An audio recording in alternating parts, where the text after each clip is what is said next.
KM también. KM de décimas. Maleado eso. Bien jóvenes. 2,8 2,8 dijo, pues. Acá lo tengo, mira. Sí, él te llama más grande. Quienes han hecho la práctica de proteínas, propiedades Eso mismo. bioquímicas de las proteínas, además del punto IC eléctrico, se ha hecho una práctica de separación de la albúmina del suero, separarla de sus globulinas, Ah, sí. utilizando una sal neutra para separarla. Entonces, la pregunta es, ¿por qué yo tengo que separar las proteínas? En este caso, para determinarlas. Entonces, yo determino las albúminas mediante un aparatito llamado fotocolorímetro, averiguo la concentración de albúmina para ver si está normal o anormal. ¿Me entiendes? Entonces, yo digo, vamos a determinar proteínas totales y fraccionadas. Método espectrofotométrico. Entonces, lo que hicieron la práctica ya, han hecho la separación, le han agregado el viré y ahí quedó la práctica. Pero en la próxima que tengan, cuando ya estemos en metabolismo de proteínas, usted va a tener una práctica en la cual van a pedir proteínas totales y proteínas fraccionadas para ver si es normal o anormal, y si hablamos de anormalidad, encontrar una explicación. O sea, ¿para qué separamos proteínas? Para estudiar con mayor facilidad, para determinarlas, para encontrar, ¿no? En la parte clínica tiene mucha aplicación, pero ahora, la pregunta es, ¿cómo puedo separar la proteína? Porque en el suero, en la sangre tengo un montón de compuestos además de proteínas. Tengo lípidos, tengo carbohidratos. Yo tengo que separarlo de toda esa masa, sacarlo y decir, esto es proteína. Para sacarlo a la proteína tengo que pensar que tiene que tener algunas propiedades, ¿no? Por ejemplo, una propiedad fundamental de la proteína, para identificarla de otro, por ejemplo, es que te dé un pico de absorción en el UV que no te lo va a dar otro compuesto. Entonces, si hay un pico de absorción en el UV, utilizando los espectrofotómetros, digo, esta es proteína, ¿no? O un reactivo, ¿no? El violet, no, esta es proteína, pero si no, una cosa así. O sea, tenemos que buscar también reacciones o métodos para poder identificarlo. Esa separación de proteínas. Esa es la idea, separar las proteínas. Entonces, ¿qué te parece la palabra solubilidad? Una proteína es soluble porque la superficie tiene carga. Y si yo le quito su solubilidad, le rompo esa posibilidad, se van a agregar y va a precipitar. Hemos discutido bastante eso. Por eso me parece sencilla su interpretación. Mira lo que dice ahí. Precipitación en forma de sales por agentes desnaturalizantes, por acción de ácidos fuertes. ¿Cuál?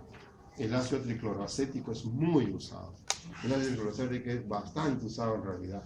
El ácido perclórico, el ácido tústico se utilizan mucho para poder precipitar las proteínas, las precipitamos, ¿ves? Porque se produce una desnaturalización de las proteínas. Entonces tú ya sabes qué cosa es desnaturalizar una proteína, ¿no? Utilizando ciertos cationes, en especial el plomo, en especial el zinc, también yo puedo precipitar las proteínas, ¿no? Es decir, con estos reactivos ácidos fuertes por la presencia de cationes, lo que yo voy a hacer es romper, destruir, eliminar la capa de solvatación. Eso es lo que quiere decir. Yo voy a arrastrar y separar el agua. Lo saco el agua de su sitio y las proteínas van a tener que precipitar. Esa es la idea. En solvente orgánico, por no ser solubles, alcohol y acetona, que son menos polares que el agua, entonces yo puedo precipitarlo utilizando ya no ácidos, sino solventes orgánicos. ¿Cuál, por ejemplo? La acetona, el alcohol. Estos son menos polares que el agua. Esa es la razón. Por diferencia de solubilidad, la fuerza iónica. La fuerza iónica. Esa fuerza iónica aumenta con sulfato de amonio, esto lo usamos mucho. Rompe la capa de solvatación. A determinada concentración de la sal, la solubilidad aumenta. Salting out. O salting in, perdón. Pero si aumenta un poquito más, entonces tiende a precipitar. Y ya disminuye. Y precipita y se llama salting out al método. Este método, ustedes lo han hecho en la práctica, de la separación de las proteínas del suero, en albúmina. Le llaman el método de la salazón, también le llaman.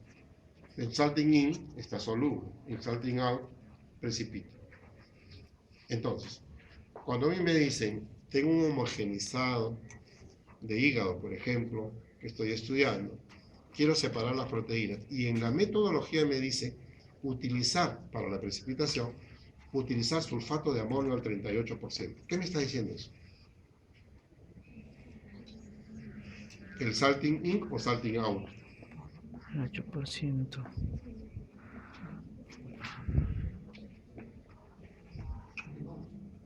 El salting out. Salting ¿Está bien? out. O sea, la metodología ya me lo dice a mí. De frente me dice, utiliza sulfato de amonio al 38%. ¿Por qué? Porque ya se ha experimentado que al 20% estaba en salting in, al 28% estaba en salting in, pero el 38% está en salting out. Y eso es lo que yo quiero. O sea, quiere decir entonces que la fuerza iónica va cambiando. Si va cambiando la fuerza iónica de menos a más, se hace soluble primero y poco a poco se hace insoluble. Y lo que yo quería es que sea insoluble, porque ese es mi método. Yo quiero separarlo precipitándolo, ¿me entiendes? Yo quiero separarlo precipitándolo. Entonces, utilizo una sal. De esa manera yo puedo separar proteínas de otras, ¿no? Por supuesto, ¿no? Esa es la idea. ¿Ya? Entonces, el salting in y el salting out creo que te voy a aclarar. ¿Esto qué significa? Punto isoeléctrico. En el punto isoeléctrico la proteína es insoluble. Entonces, para esto ya se supone de que hemos preparado, por ejemplo, varios tubos. Cada tubo tiene un pH determinado, ¿no? Y agregamos una solución de proteína, por ejemplo, una albúmina acélica, una caseína de la leche, una proteína cualquiera, y vamos a ver que hay un tubo o dos tubos donde se nota que ha precipitado, está en el punto isoeléctrico donde la carga neta es 0. En los extremos yo me acuerdo que te hice un ejercicio la vez pasada y te hice más o menos lo siguiente, y yo creo que ahora sí te acuerdas bien. Quise dibujar unos tubitos, no sé cuántos tubitos quise dibujar esa vez, ¿no? Entonces yo te dije que si a estos tubos que tienen diferentes pH, ¿no? Noto que en uno de ellos hay grumos, ¿no? Entonces ahí encuentro el punto isoeléctrico. Entonces, ¿qué cosa es el punto isoeléctrico? El punto isoeléctrico es aquel pH donde la carga neta de todos los componentes de la solución, del soluto, discúlpame, del soluto en solución es 0. Entonces tiende a precipitar, ¿no? Entonces inmediatamente yo digo, ¿y qué está ocurriendo para este lado? ¿Y qué está ocurriendo para este lado? Si yo parto la idea de este concepto, digo, bueno, cada vez se hace más soluble, ¿no? Entonces yo hablo de una gran solubilidad y una gran solubilidad. Siempre en los pHs extremos hay una gran solubilidad, ¿no? En un pH fuertemente ácido la carga es positiva, muy soluble. En un pH fuertemente alcalino la carga es negativa, muy soluble. A eso se refiere este concepto del punto isoeléctrico, ¿no? Del cual ya tenemos una idea, ¿no? Un esquemita del cual ya más o menos tiene la idea. Acá está pues los restos, acá tienes la posibilidad de las capas de agua, acá tienes la molécula o dipolos de agua que lo están rodeando, una proteína soluble en realidad.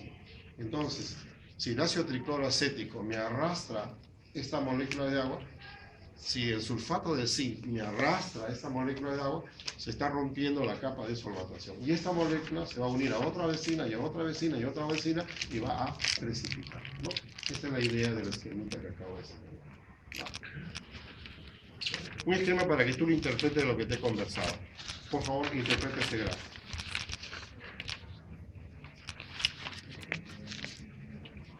Salting in, ajá, salting out, insoluble completamente, ¿no? ¿Ya? Entonces yo noto acá que, mira los dipolos de agua, lo están separando, ¿ves? Están separando, pero mira acá, ¿cómo explicas este esquema a este esquema? ¿Qué pasó de aquí a acá? Que todas las moléculas, al juntarse entre sí, tienden a precipitar o coagular, también se dice, ¿no? La coagulación, también podemos decir, ¿no? Entonces acá está aumentando la concentración de la sal, que tú estás utilizando, por ejemplo, el sulfato de amonio, ¿no? Que se utiliza, creo que han utilizado ustedes eso, me parece. Un esquemita más, para que interpretes tú, que acá estamos hablando de una posibilidad de carga, ¿no? Posibilidad de carga positiva, carga negativa, carga neta, 0. Punto isoeléctrico ya está bien definido, yo creo que ahí no hay problema, ¿no? Separación de proteínas. Entonces me voy a olvidar de la carga. Me voy a olvidar de la solubilidad. Me voy a preocupar de solamente el tamaño. Una más grande, otra más pequeña. ¿Por el tamaño se les puede separar? Sí se puede separar. El método de diálisis. Entonces quiere decir de que si hay una bolsa de separación, una bolsa de diálisis, yo puedo concentrar las moléculas grandes, que en este caso serían las proteínas, permitiendo que el eluyente salga, ¿no? Salga con facilidad, en vista que la concentración es mayor acá que acá, entonces es posible que esto salga y esto se concentre, ¿no?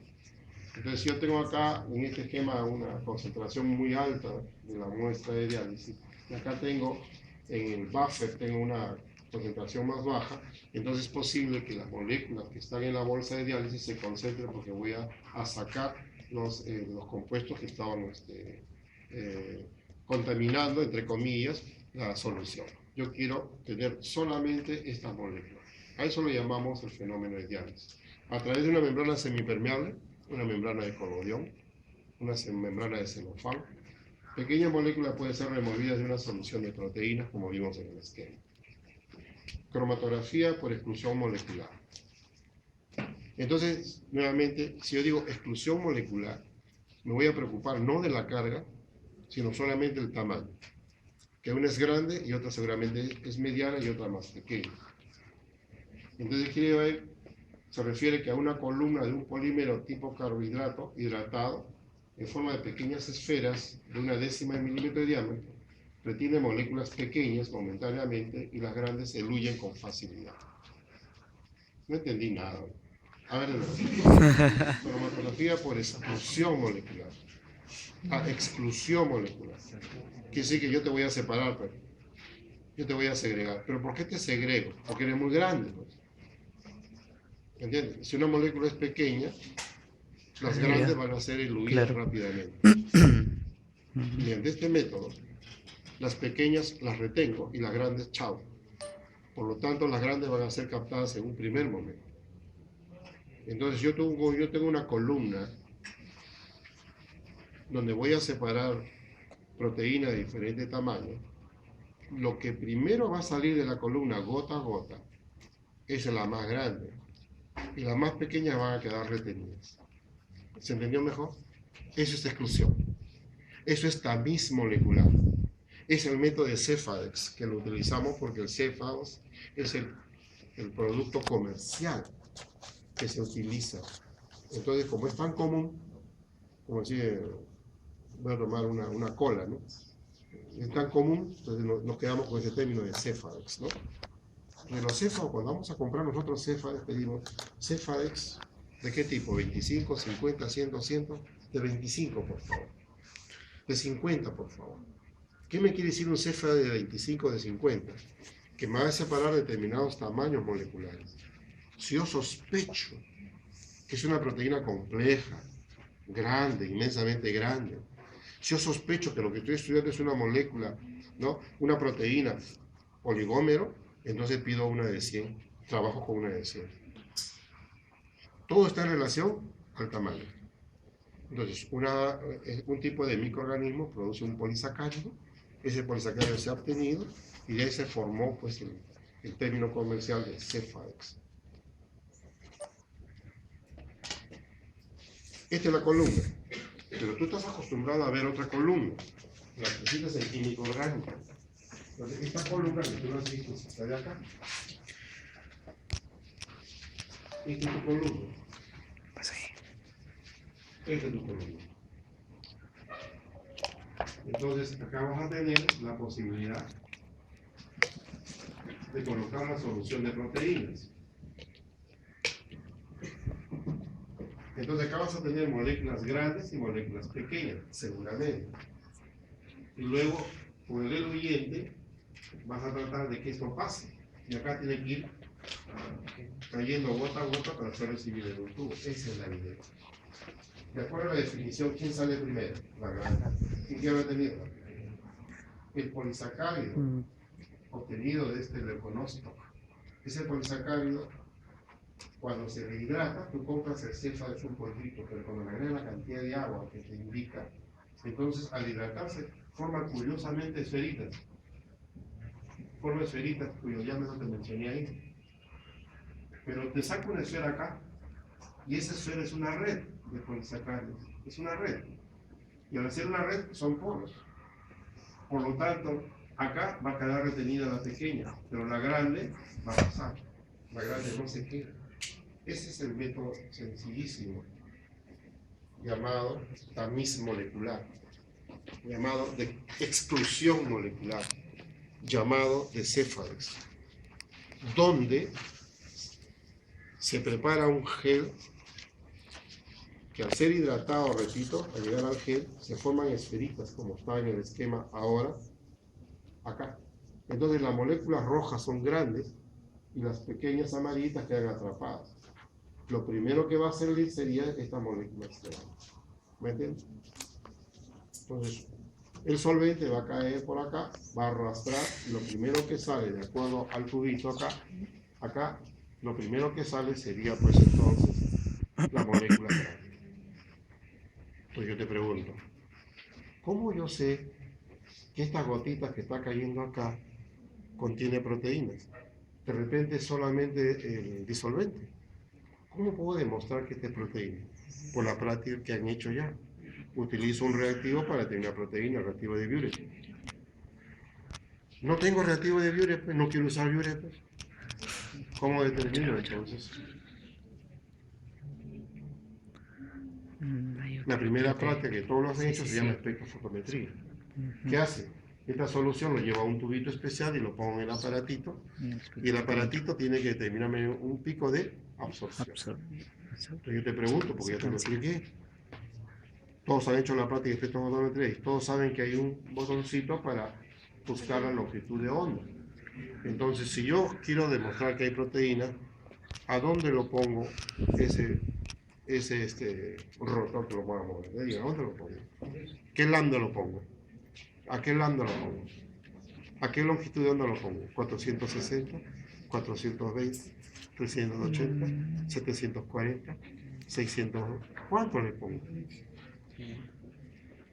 Dilo, ¿ah? Porque te ahorro si no me lo dices. Yo lo he explicado 10 veces. 560. Sí, también. Oye, si sigo así me voy a jalar a toda la mitad. Ya dilo. A ver, yo te dije así. ¿Cuándo? Los aminoácidos, aromáticos, que tienen un anillo de micelio, como el triptón en especial, la fenilalanina en especial, tienen un pico de absorción en ultravioleta. Y el ultravioleta No son ve. 280 nanómetros. No decime que no sabes eso. ¿Cuánto está? Yo me acuerdo que no existía en eso. 280 Y empezando la nanómetros. clase te dije. Ah, claro, pues es menor que la lombriz. lombriz. Acá en mi métrica, entonces voy a preguntar. 280 clase ya yo te dije nanómetros. que las proteínas pueden ser terminadas Estudien. mediante retos químicos espectrofotométricos. Estudien. Yo la determino en el rango UV. ¿Me entiendes? Una solución de cualquier eluyente no me va a dar pues en el UV, acá no me va a dar pues pico de absorción en absoluto. La proteína sí, ¿me entiendes? Porque contiene aminoácidos aromáticos que tienen un pico de absorción en el UV. Entonces, nuevamente, insisto, esto de acá, yo tengo que averiguar que lo que está cayendo son proteínas. Entonces, hay varios métodos, ¿no? Uno de ellos te mencionaba que es el reactivo de Buret, perfecto, pero también el espectrofotómetro para poder tener o cualquier otro método para tener que ahí están las proteínas. Esa es la idea. ¿Ya? Entonces, el sentido de ¿cómo se llama? De la separación se entendió. ¿Eh? El sentido de la separación se entendió. Las moléculas grandes salen primero, las pequeñas salen después. ¿Ya? Entonces, si yo tengo un estándar, yo compro un estándar de globulina tal, cuyo peso molecular es tanto. Entonces, yo comienzo a pasar esto a través de tubos. Esto va cayendo y una vez que llegó acá, se mueve, el aparatito se mueve para un tubo que está al costadito, que se llama un rotor. El rotor se mueve y los tubitos van caminando así y las gotitas van cayendo. Entonces yo sé, lo llevo al espectrofotómetro y no me da pico de absorción. Entonces, solamente es el solvente, proteínas. Entonces yo sé, y tengo 100 tubos, yo sé en qué tubo me está saliendo mi proteína estándar. Yo sé que en el tubo número 62, por algún número, me salió mi proteína estándar, cuyo peso molecular es conocido. ¿Me entiendes? Entonces yo tengo un peso molecular que puedo comparar con esta proteína que no conozco. entender. Cuando yo aíslo una proteína, estuve trabajando, me acuerdo, con todas las cepas que queríamos averiguar su peso molecular. Tuvimos que comprar un Cephalox aproximadamente que calculábamos, y tuvimos que comprar estándares para saber su peso. Entonces, en lugar de utilizar, porque teníamos una ultracentrífuga muy moderna, pero la ultracentrífuga es mucho más trabajoso, porque hay que trabajar con una solución pura de proteína. Si hay una contaminación, ya nos ayuda. En cambio, este método es bien práctico y barato. El método de Cephalox. También se llama exclusión molecular. También se llama amino, que tiene que ver solamente con el tamaño, no con la carga en absoluto. Pero si yo tengo que ver la carga, bueno, pues yo tengo acá una cromatografía de intercambio iónico. Entonces, esa columna contiene una resina. Pero esa resina tiene carga. ¿Qué carga hemos puesto en el dibujito? Positiva. Por lo tanto, las moléculas que manifiestan carga negativa con el buffer que hemos presentado se van a quedar pegadas. Y las que tienen carga positiva van a salir. Van a salir. No es separado. ¿Por el tamaño? No. Por la Por carga. la carga. Entonces, Iónico. esta es una cromatografía de intercambio iónico. Entonces, la columna la preparo con una resina que tiene una carga. Si la carga resina es la que tiene la positiva, carga positiva. la molécula con carga negativa a ese pH de ese buffer que he preparado, ¿no? Va a quedar retenida. Y la que tiene carga positiva van a salir. ¿Me entiendes? Por eso que nosotros hablamos de un intercambio catiónico o intercambio aniónico. Dos intercambiadores. Y el primero de ellos, la resina de carboximetilcelulosa, tiene carga negativa. Entonces, quiere decir que las cargas positivas de las proteínas se van a pegar ahí. Lógico, ¿no? Y la otra que tiene carga negativa van a salir, las positivas van a ser posteriormente separadas. Mira la palabra ahora, intercambio aniónico. Aniónico. La resina llamada dietilamino etilcelulosa, de celulosa, tiene carga positiva. Entonces, si tiene carga positiva, inmediatamente pienso que las negativas, proteínas con carga negativa, se van a pegar. Y primero sale la carga positiva. Y luego es posible cambiar el pH y lo sacamos a las que estaban pegadas acá. ¿Cuál es el objetivo de esto? ¿Qué queremos? ¿Qué estamos haciendo con esto? Separar. ¿Qué queremos separar? Las proteínas. Pero atendiendo a qué? A su solubilidad, a la carga. ¿Entiendes? Pero si tienen carga, yo puedo separarla por electroforesis. Entonces, si yo tengo un campo eléctrico y ese campo eléctrico me da pues el polo positivo, el ánodo, el polo negativo cátodo, entonces por electroforesis puede separarse. Acá tienes una separación sencillísima en el cloruro de sodio para entender esto, ¿no? Entonces, el sodio se orienta hacia el cátodo porque tiene carga positiva. El cloro se orienta al ánodo porque tiene carga negativa. Hay una separación como estamos notando. Entonces, si yo tengo una cantidad X de aminoácidos, va a ser lo mismo. Si tengo una cantidad X de proteína, va a ser lo mismo. ¿Cuál es la condición? Que tenga carga. Por lo tanto, ahora ya viendo al punto de vista eléctrico, si no tiene carga, ya no se va a mover en absoluto. En un campo eléctrico las proteínas migran hacia el cátodo, hacia el ánodo, según su carga. En el punto iseléctrico, la proteína no se mueve, porque no tiene carga. La movilidad electroforética está en relación a la velocidad de migración y la fuerza de campo. Acá tienes una fórmula, ¿no?, de esa movilidad electroforética. La fuerza de campo está acá. Entonces nosotros tenemos que considerar un voltaje. Entonces nosotros tenemos una posibilidad de darle 220 voltios por 2 horas. Por ejemplo, estamos dando una fuerza de campo. Porque la técnica nos indica que a ese tiempo y a ese voltaje es posible que podamos separar. Recuerda que todo experimento tiene que ser llevado, digamos, ser tratado de a poco. Hemos trabajado en 1 hora, trabajamos en 2 horas, no, lo ideal es 1 hora y 30. No, lo ideal es 1 hora nada más. Lo ideal es eso. Y luego hacemos una técnica y para quien lo va a repetir ya tiene un cuadro. Y el que lo va a repetir, de repente lo modifica. Pero cuando nosotros hacemos un experimento, ¿qué buscamos? La metodología. ¿Qué han hecho? ¿Qué hacemos? Así. Oye, pero esto se podría mejorar, lo mejoramos. Y cuando hacemos nuestra publicación, entonces ponemos nuestra metodología. Hemos trabajado de esa forma. ¿Ya? ¿Dónde colocamos la muestra? En un papel, ¿sí? En un papel guama puede ser. ¿Okay? Puede ser en un gel también. Entonces, tiene que haber un soporte, una matriz sólida o soporte. Puede ser un papel de filtro, que es el papel Wacom, que están utilizados en cromatografía, acuérdate. Un gel de agarosa, o un gel de polipiramida, que es el que más se utiliza y el más carito, dice de paso, ¿no? Entonces, si tú tienes una mezcla de proteínas con cargas positivas, esas proteínas no se van a ir al polo positivo, se van a ir al polo negativo. Pero ¿quién gana en ese caminar? Míralo con cuidado ahora en este caso. Estás haciendo una movilidad por la carga, es cierto. Pero ¿qué notas tú? De nuevo, a ver. Mezcla. Y unas llegaron primero que otras, las pequeñas.